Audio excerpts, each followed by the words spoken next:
కర్ణుడు యుద్ధభూమి నుండి పారిపోయిన సందర్భాలు చాలా ఉన్నాయి. దీనిని మనం పిరికితనం అని అనలేం. ఎందుకంటే యుద్ధభూమిలో పరిస్థితులు ప్రతికూలంగా ఉన్నప్పుడు వెనక్కి తగ్గడం కూడా ఒక వ్యూహమే. దానిని పిరికి చర్యగా భావించలేం. కర్ణుడు అనేక సందర్భాలలో ఓటమి పాలై వెనక్కి తగ్గాడు. ఉత్తర గోగ్రహణ సమయంలో అర్జునుడి ముందు నిలవలేకపోయాడు. కురుక్షేత్ర సంగ్రామంలో భీముని చేతిలో ఓటమి పాలయ్యాడు. పద్మవ్యూహంలో సాటి కౌరవ వీరులు అందరిలాగే అభిమన్యుడితో ధర్మయుద్ధం చేస్తున్న సమయంలో దెబ్బతిన్నాడు. ఆ తర్వాత అధర్మంగా అభిమన్యుని వధించే కార్యంలో ముందుండి ప్రధాన పాత్ర పోషించాడు. గాంధర్వుల చేతిలో ఓడిపోయి దుర్యోధనుని వదిలేసి పారిపోయాడు. అదేవిధంగా కురుక్షేత్ర సంగ్రామంలో అసమాన ప్రతిభావంతులను భావించే పాండవ పక్షానికి చెందిన వీరులు కూడా శత్రువుల దాటికి తాళలేక పారిపోయిన సందర్భాలు కూడా ఉన్నాయి.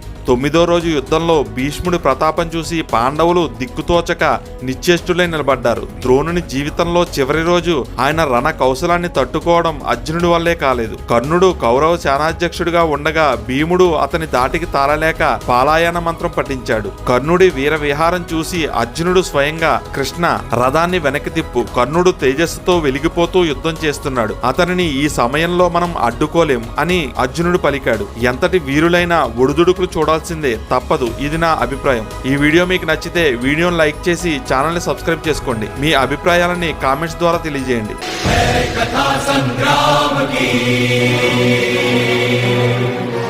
विश्व के कल्याण की